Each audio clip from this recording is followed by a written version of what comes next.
InShalla and Ashe. Blessings to you, my energetic beings, and welcome to the new moon in Virgo. What a magical day we are going to have. Holistic Sha'Medium and subtle energetic surgeon here, Tonya D. It is September 6th, 2021, and the new moon is actually when the sun and the moon actually merge together in any sign. It's actually a wishing moon or a blessing moon, so it's really a magical time to manifest. Take a step back, a breath, take a pause, look inward to our dreams, our hopes, our wishes, and all of those creative ideas that you really want to bring into your life. So it's an energy where our emotions and our heart's desires actually come together in a way that is actually the most harmonious or benevolent. So in the season of Virgo, the harvest, the fall, it's a time to be clear thinking, getting organized in our priorities kind of a way, like organizing the village, our spice cabinets, organizing our home. That's what I'm going to be doing most of today. But also it's organizing our thoughts, putting together a plan for our future. I'm going to go over each of the signs and where the new moon is actually going to play its role for you in this corridor. So if you're a Leo, this new moon is highlighting our house or the second house.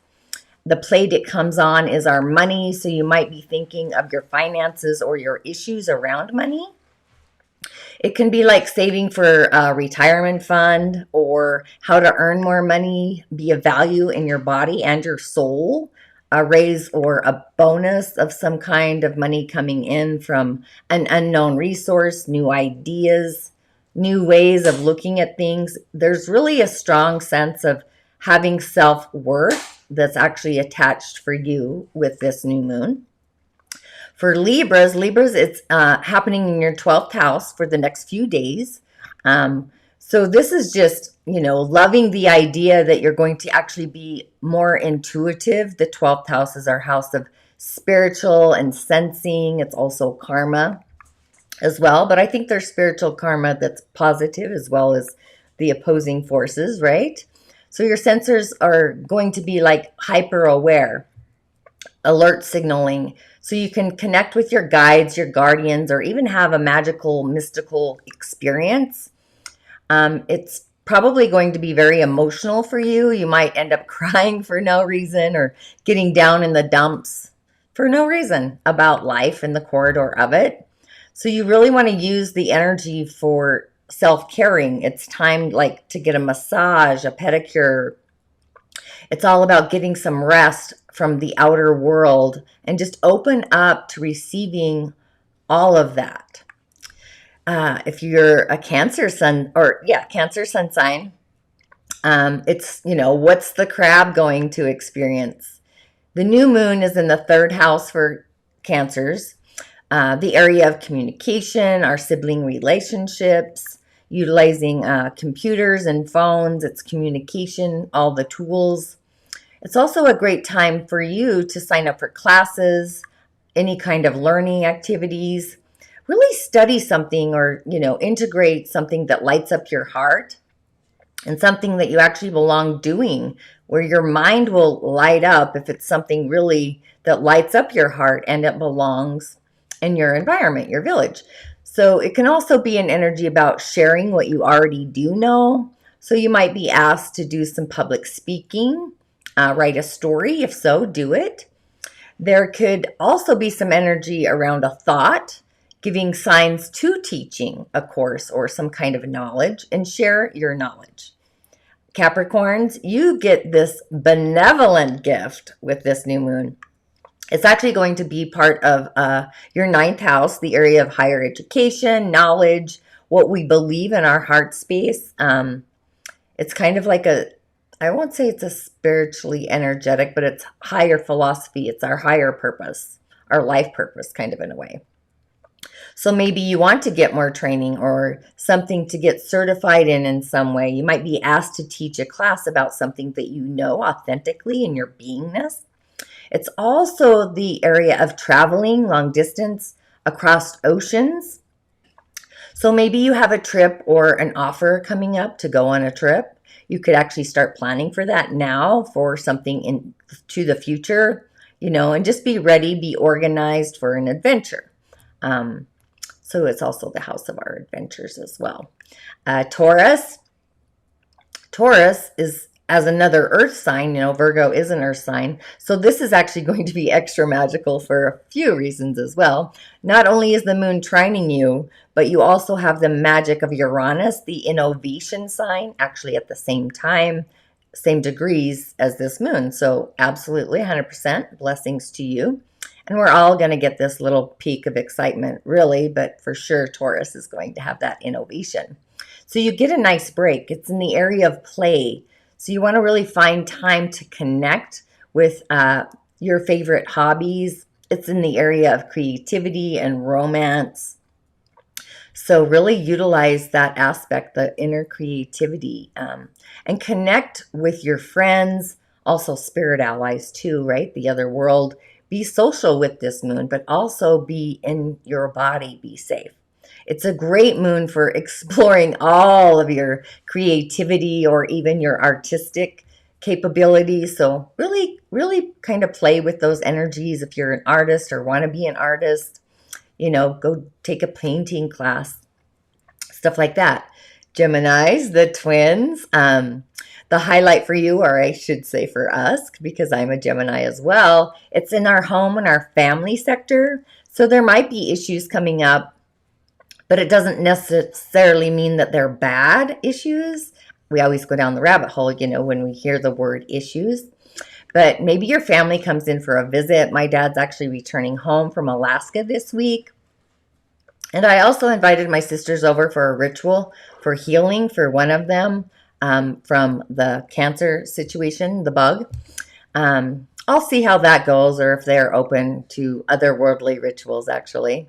So if you too are having your family over or coming home, you might be thinking about organizing your home or preparing the house for a visit. That's what I'm going to be doing, but it's also a great time to update your look as well. A spirit is housed in the body, right? Or even in the physical home. So it could be new furniture, new paint, upcycling something, because you're ready for the shift and actually a new look. So just embrace that and give yourself a hug. You're doing great. Aries, the Rams, you are focused on your health and your well-being. The new moon is actually transiting the energy in your 6th house. It's the house of health, service, work, the body, home of the body. So it's time really to think about your body. Do you need to let go of some weight? Maybe go exercise, shift your nutrition quotient, you know, pay more attention what you're taking into your body. Maybe try some yoga, get more flexible. It's really time to feel at peace in your beingness, in your body, the physical self. Even at work, you might have a shift or a change there. But just know it's going to be uplifting. Roll with the flow. It's not bad. You'll see how it assists very soon. Scorpio. Scorpio, the moon is visiting your 11th house. Actually, one of my favorite houses. I have some really nice, juicy planets placed in the 11th house of my natal chart. But it's the house of our dreams, our wishes, society, group activities. And Scorpios aren't usually the most social, but you're actually being called to be social. Join a group, even lead a group, actually. Being social. So it's going to really light up your essence, your inner beingness, just being around other people in your village. It's really going to assist you in a variety of different ways. And new ideas will also come in because of the other people that are in your village. Hang on one second. I haven't got my comment thing up. Oh, there I am. So greetings there, Amber. So for Scorpios, that's just one other way to bring in that frequency, that energy. Don't be afraid. You know, don't hunker in like a Scorpio. Ask for assistance. You are loved and you are valued as well. True friends and friends will actually be there for you. Pisces, this new moon is in the opposition to you in Virgo. So there might be some kind of tension involved for you. It's actually lighting up your house of partnership or relationship. So there could be disagreements or flare-ups happening with you and for you, partnerships with yourself or others, even a marriage. You know, I don't think marriage literally needs like the signed paper on the dotted line if you're committed, right? So emotions might run high like the tides. So just being aware, be more self-loving. You might find that you are actually spending more money than usual. So you really just want to be careful and watch your budget. It can also be kind of exciting as well as you bring kind of the enjoyment of spending money into your life and the things, you know, that bring you peace, joy, and happiness. Virgo's blessing be. This new moon is especially highlighted for you, you little hyper-aware beings that you are. I have Virgo rising, so I know all about the hyper-awareness. But falling in your own sign, what really a magical, mystical day for you. Ideas are going to flow in out of the blue. It's like a blank canvas. Like it's waiting for you to fill it in and paint on it, like a vision board in a way. So you can fill in the energy with all kinds of different activities. Maybe you experience a shift in your character and your actions. You see a new future, a new reality. You can utilize this energy to really create a vision that is more beautiful in the frequency in the future for you and in your life as well. Sagittarius, lucky you. It's at the peak of your 10th house, the house of career and also authority in a way. So it's really time to rise up and shine. You might be called out to actually be out in the public, give a speech, represent the boss or be the boss, share new ideas that seem kind of innovative and futuristic. And don't be afraid or scared to show people in power that you actually can do it too. It's really a magical time to walk the talk to those in power, you know, about a promotion or giving yourself a future career boost energetically. People are actually looking at you. They are seeing you. They're ready to hear what you have to say. So really be in your light, be in your essence, be in your skin. Aquarius, lucky you too. Actually, I think we're all lucky. Let's just be real. This new moon is actually in your 8th house, the area of power in our charts. So sometimes it's seen as not such a great place, but it's the mysterious, it's the mysticism. It's the 8th house, you know, it's kind of occultish in a way. But for you, it's all about money and the control of intimacy. So there's lots of swirling energy there.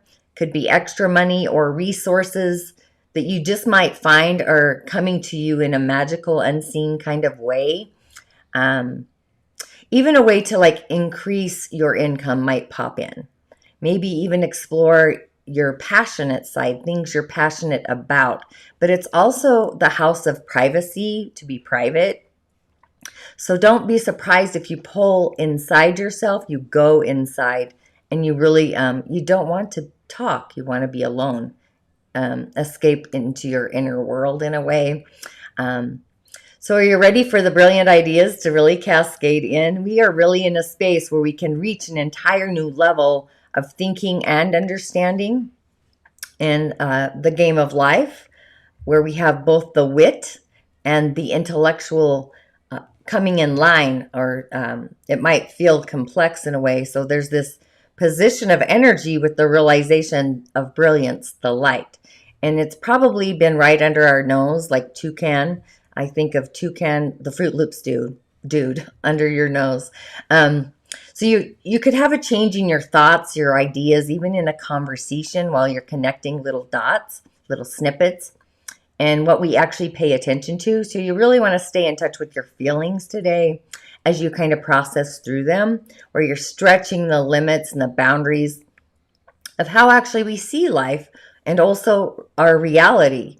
So we need our feelings to actually affirm if we are on something, or, you know, that alert signal, the warning, the red light, right? The visual. So it's our thoughts, if they've gone down the rabbit hole, you know, as you're kind of in a contemplation station. I call it the observation station, but you want to contemplate, ask your feelings how they are feeling, and about all of the things in that contemplation channel, the observation station. So we actually have, let me flick that. There we go. We have a Yin Fire Snake day, a ding. It's called a ding sai. The ding and the bing get me every time, I'm not going to lie. But water is in storage, so nature and water are actually online today. Definitely nature. I would go to a tree, allow nature to bring in those innovative new ideas. Nature is going to be a resource to support the day's energy. I actually did this chart of the apex of the new moon. So the hour is also, I'm bringing in the hour. So that's curious. There is no water other than what's hidden for storage and the month and the year. So we don't have any nature. So it really is a day to go out to nature. As for me, in my village, at apex is at 6:51 p.m. Mountain Time. So go ahead and check your time zone. But definitely it's a great day to really go out in nature. Sit by a stream, a lake, a pond, water in nature if you can. Because wood is the element that supports our day, the fire. So not a lot of wood or nature. And we don't want the fire to rage out of control. So also water is a support to the wood. It gives guidance to the fire, gives fire kind of decision-making skills. It's our ancestors as well. So the ancestors are really online today.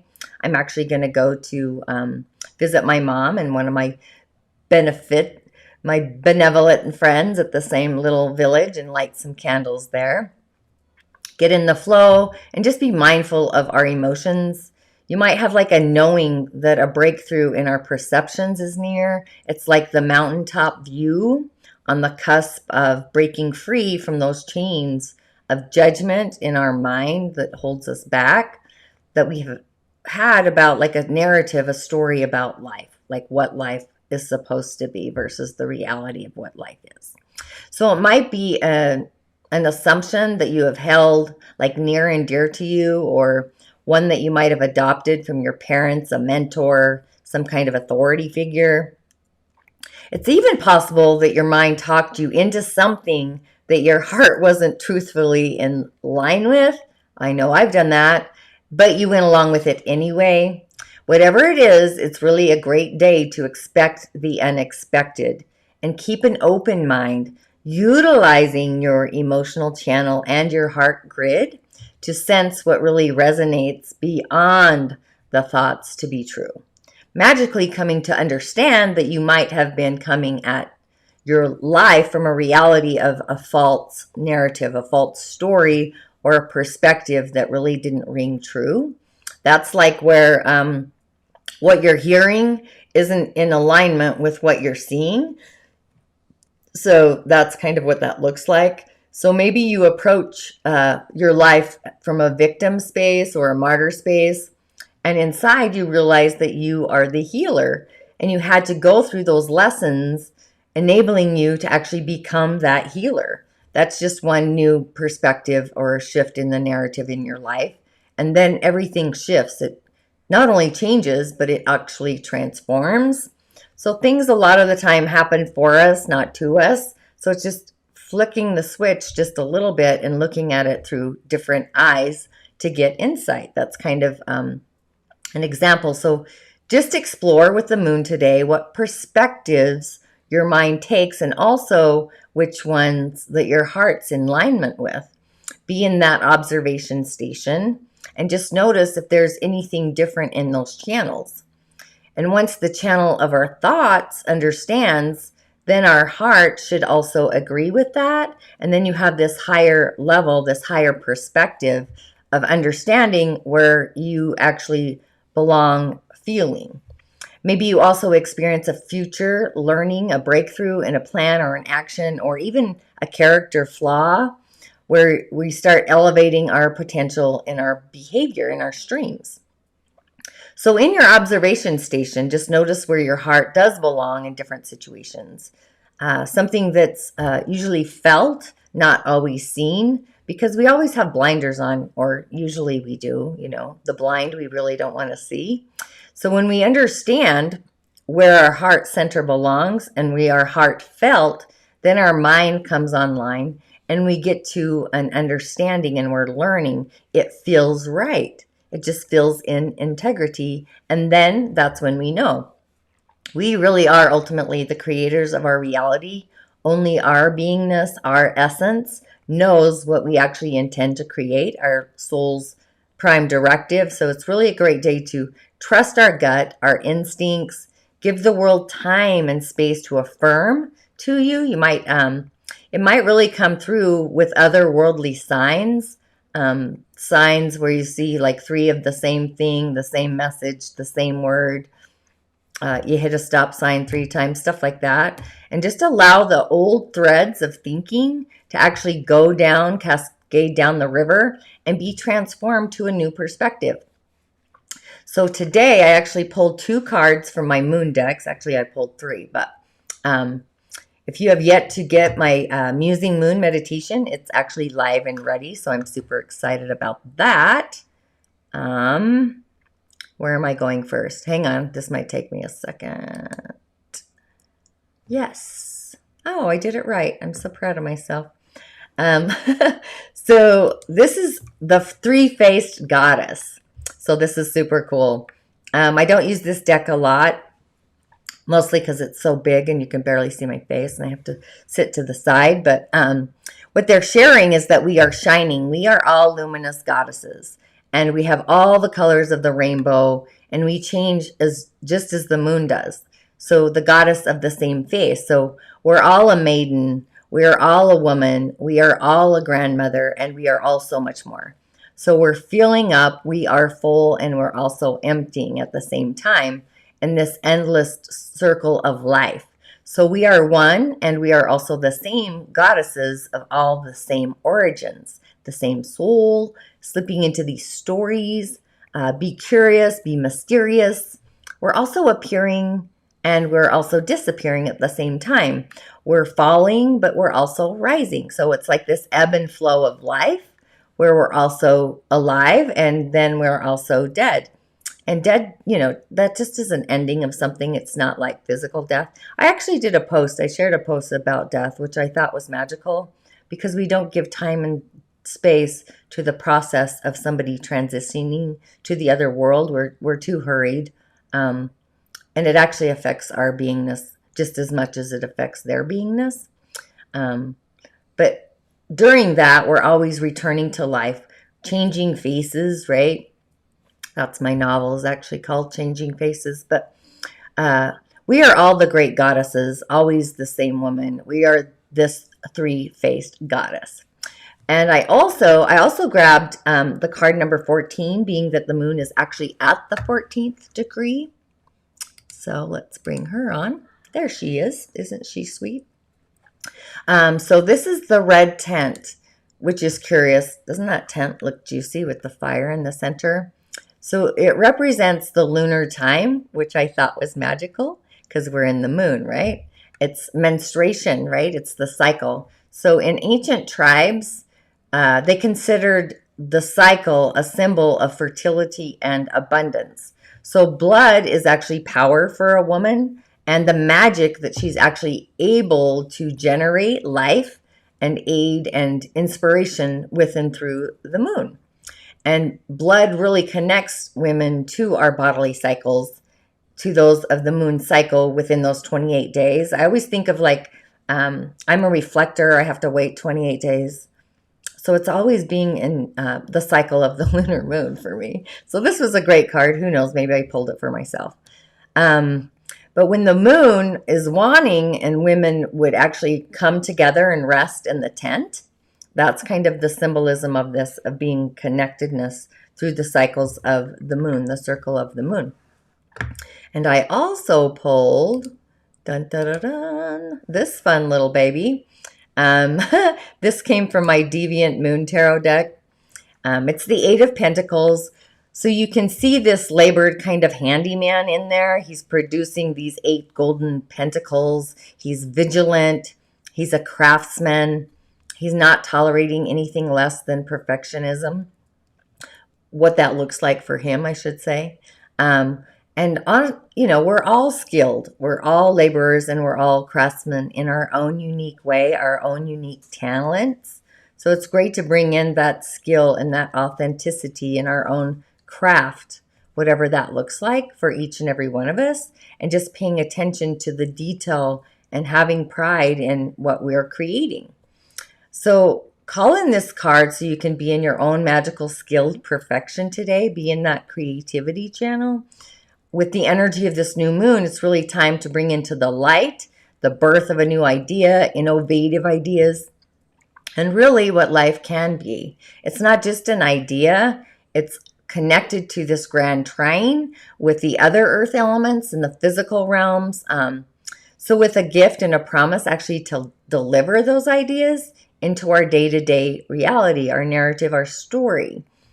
So Uranus is actually raising our bar with our innovation channel.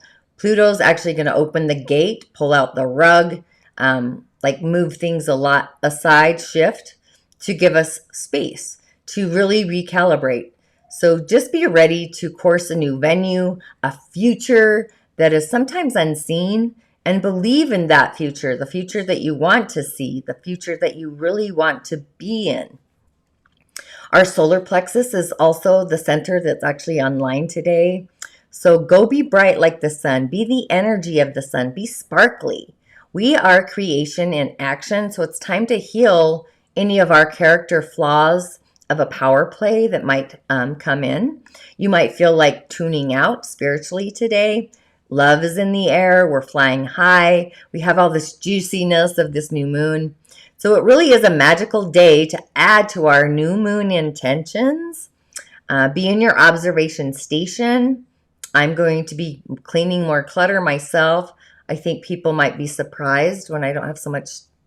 I'm a little more tidy, which is kind of funny. My organized chaos. I know where everything is. But with what this is, what is it that you think love will be like in a new future, a new earth? Not just love of self, love of romance, love of children. There's a variety of different ways to love. So it really is this magnificent, magical day to discover something anew and listen to your heart's wishes. What in your reality do you wish to feel, smell, taste, touch, sense? What does that look like for you? So it's like we have a future with a new horizon, a new sunset at play, just waiting to be discovered, or at least in our observation station. So allow your heart to muse about all of the juicy choices that you have. It's like kind of buying new dishes. You have so many choices, right? And which one calls to you? So it's a heart activation in our self-worth, our self-esteem channel, our integrity channel, that we're ready to actually think and feel differently. So it's time to really reboot and tune into the wisdom channel of our heart. She always knows. Our ancestors, embrace her, be mindful. It's time really to raise the frequency of our spiritual grid, plant seeds to upcycle our narrative in our spiritual channel, and also our path, our journey of life on the earth school, the grid. I didn't do any affirmations today. Just be in your heart, plant your seeds, upcycle your spiritual essence, and make it a magical day that actually resides within you, and create that reality. Make it a reality. So with all that, thanks for hopping on. InShalla, Ashe. Go make it a magical day. I'm stoked.